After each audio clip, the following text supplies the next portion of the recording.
السلام علیکم ورحمۃ اللہ۔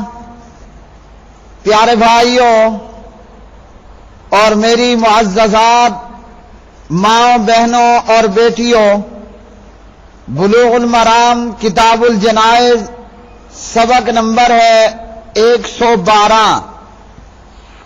بسم اللہ الرحمن الرحیم۔ عن بریدہ رضی اللہ تعالی عنہ ان النبی صلی اللہ علیہ وسلم قال المؤمن يموت بعرق الجبین، اخرجہ الترمذی وابن ماجہ وصححہ ابن حبان۔ حضرت بریدہ رضی اللہ تعالی عنہ راوی نبی علیہ الصلوۃ والسلام نے فرمایا، مومن پیشانی کے پسینے کے ساتھ مرتا ہے۔ مومن پیشانی کے پسینے کے ساتھ مرتا ہے۔ تو پیارے بھائیو، اس حدیث کا معنی یہ ہے کہ مومن کے گناہوں کی تطہیر کے لیے موت کے وقت مومن کی پیشانی پر پسینہ نمودار ہوتا ہے۔ اور ایک یہ قول بھی ہے کہ مومن طلب حلال اور نماز روزے کی ادائیگی اور احکام شرعیہ پر محافظت کے سلسلے میں محنت اور مشقت میں لگا رہتا ہے یہاں تک کہ موت واقع ہو جاتی ہے۔ تو پیارے بھائیوں اور بہنوں، اس حدیث سے یہ معلوم ہوا کہ مومن پیشانی کے پسینے کے ساتھ مرتا ہے۔ اور یہ دیکھا گیا کہ جس طرح میں نے اپنی آنکھوں سے دیکھا ایک مومن کو مرے ہوئے اور اس کی پیشانی پر جو ہے وہ پسینے کی بوندیں موجود تھیں، پسینے کے قطرات موجود تھے۔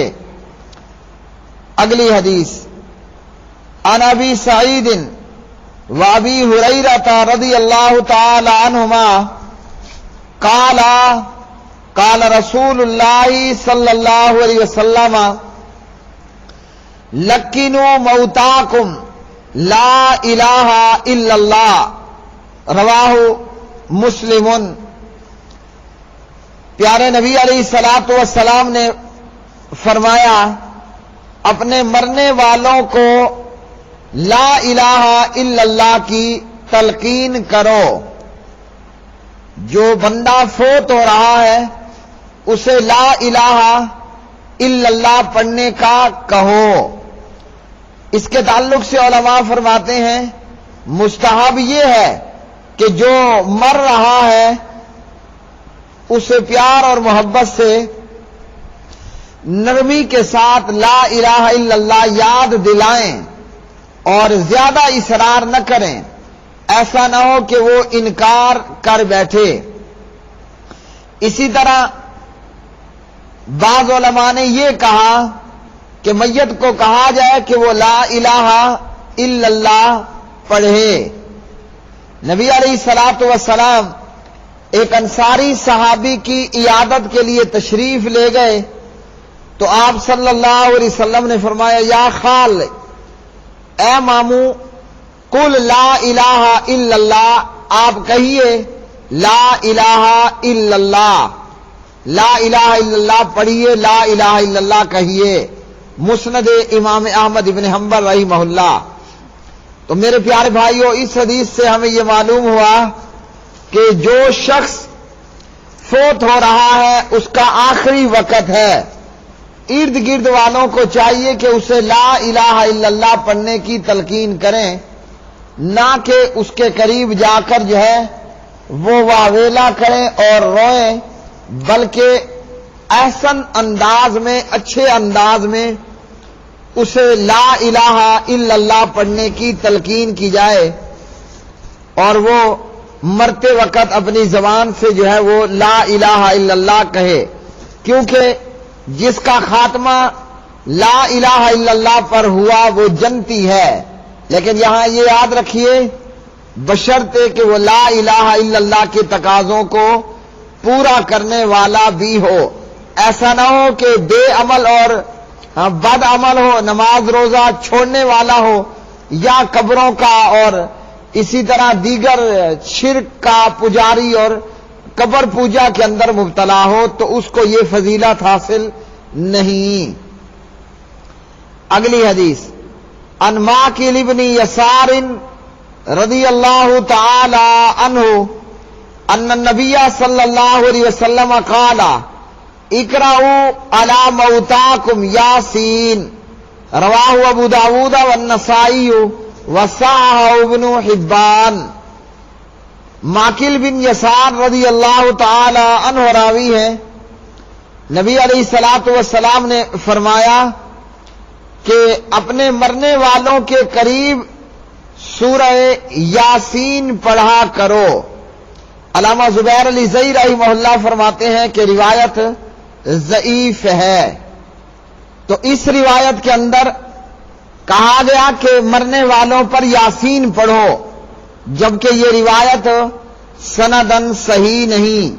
اس لیے مرنے والوں پر یاسین پڑھنے کا رواج کسی بھی صحیح حدیث سے ثابت نہیں، بلکہ اس کی بجائے اسے لا الہ الا اللہ کی تلقین کی جائے اور اس کے لیے دعا کی جائے. اگلی حدیث عن ام سلمہ رضی اللہ تعالی عنہا قالت دخل رسول اللہ صلی اللہ علیہ وسلم علی ابی سلمہ وقد شق بصرہ فاغمضہ ثم قال ان الروح اذا قبض تبعہ البصر فزج ناس من اہلہ فقال لا تدعوا على انفسكم الا بخير فإن الملائكة تؤمن على ما تقولون ثم قال اللهم اغفر لأبي سلمة وارفع درجته في المهديين وافسح له في قبره ونور له فيه واخلفه في عقبه رواہ مسلم. ام المومنین ام سلمہ رضی اللہ تعالی عنہا فرماتی ہیں کہ نبی علیہ الصلوۃ والسلام ابو سلمہ رضی اللہ تعالی عنہ کی موت کے وقت تشریف لائے اور ابو سلمہ کی آنکھیں کھلی ہوئی تھیں. تو آپ صلی اللہ علیہ وسلم نے ابو سلمہ کی کھلی ہوئی آنکھوں کو بند کر دیا اور فرمایا کہ جب روح قبض کی جاتی ہے تو آنکھ اس کا پیچھا کرتی ہے. یہ سن کر گھر کے لوگ گھبراہٹ اور پریشانی سے رونے اور چیخنے لگے. تو پیارے نبی علیہ الصلوۃ والسلام نے فرمایا اپنے لیے اچھی اور بہتر دعا کے سوا کچھ نہ کہا کرو، کیونکہ جو کچھ تم کہتے ہو فرشتے اس پر آمین کہتے ہیں. تو پیارے نبی علیہ الصلوۃ والسلام نے یہ دعا فرمائی، اے اللہ ابو سلمہ کی مغفرت فرما اور ہدایت یافتہ لوگوں میں ابو سلمہ کا درجہ اور مقام بلند فرما، ابو سلمہ کی قبر کو کشادہ اور وسیع فرما اور ابو سلمہ کی قبر کو منور فرما اور اس کے پیچھے رہنے والوں میں نائب اور قائم مقام ہو جا. جو اہل خانہ ہیں، پیچھے رہ جانے والے ورثہ ہیں، اے اللہ پیچھے رہ جانے والوں میں نائب اور قائم مقام ہو جا. تو میرے پیارے بھائیوں، اس حدیث سے ہمیں یہ معلوم ہوا کہ جب کسی کی وفات ہو جائے تو اس کی کھلی آنکھوں کو بند کر دینا چاہیے. اور یہ معلوم ہوا کہ آنکھیں جو ہیں وہ روح کا پیچھا کرتی ہیں. آنکھ روح کا پیچھا کرتی ہے، یعنی روح کو نکلتے ہوئے، نکل کر جاتے ہوئے دیکھتی ہے، اس لیے آنکھیں کھلی رہ جاتی ہیں. اور اسی طرح نبی علیہ الصلوۃ والسلام نے میت پر جو ہے وہ رونے چیخنے پیٹنے سے منع فرمایا. اور جب کسی کی وفات ہو جائے تو اس کے لیے ان الفاظ میں دعا کی جانی چاہیے. اور یہ کہ جیسے روح نکلی فوراً آنکھیں بند کر دینی چاہیے، کیونکہ جسم ٹھنڈا ہونے کے بعد آنکھ کا بند ہو جانا، دوبارہ بند ہونا دشوار ہوتا ہے. اور اگر کھلی آنکھیں رہیں تو مردے سے دہشت اور وحشت آنے لگتی ہے. تو میرے پیارے بھائیو، یہ ہے سنت طریقہ کہ میت کی آنکھیں جو ہیں وہ بند کر دینی چاہیے. حضرت ابو سلمہ رضی اللہ تعالی عنہ، حضرت ابو سلمہ رضی اللہ تعالی عنہ، ان کا نام عبداللہ بن عبد الاسد مخزومی ہے. نبی علیہ الصلوۃ والسلام کے ابو سلمہ پھپھی زاد بھائی ہیں، اور نبی علیہ الصلوۃ والسلام اور جناب حمزہ رضی اللہ تعالی عنہ دونوں کے ابو سلمہ رضائی بھائی ہیں. ابو لہب کی آزاد کردہ لونڈی صوبیہ نے انہیں بھی اپنا دودھ پلایا. ابو سلمہ اپنی اہلیہ ام سلمہ کے ساتھ حبشہ کی طرف انہوں نے ہجرت کی.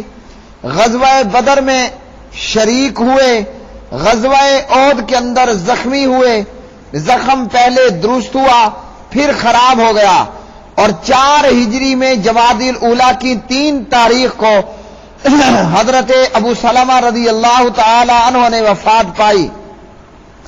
ابو سلمہ کی وفات کے بعد نبی علیہ الصلوۃ والسلام نے شوال میں ام سلمہ رضی اللہ تعالی عنہا سے نکاح کر لیا.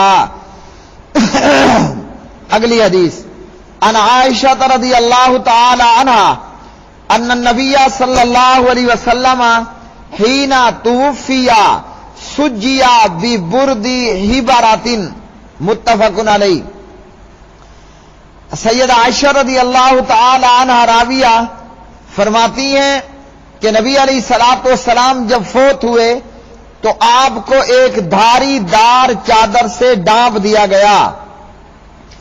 تو اس سے معلوم ہوا کہ میت کو غسل دینے سے پہلے دھاری دار چادر سے ڈھانپ دینا بھی جائز ہے. اور اس حدیث سے یہ بھی ثابت ہوا کہ نبی علیہ السلام پر بھی موت وارد ہوئی. اور اس سے حیات النبی کا جو گھڑنتو عقیدہ ہے دیوبندیوں دیگر کا، اس مسئلے کا بھی حل ہو گیا کہ آپ نے وفات پائی ہے، یعنی آپ زندہ نہیں.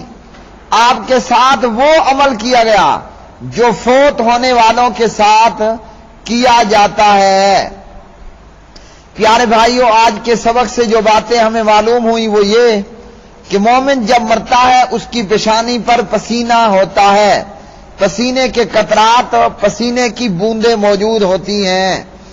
اور یہ کہ مرنے والے کو لا الہ الا اللہ کی تلقین کی جائے. اور یہ کہ مرنے والے کے قریب سورہ یاسین پڑھنا کسی صحیح حدیث سے ثابت نہیں.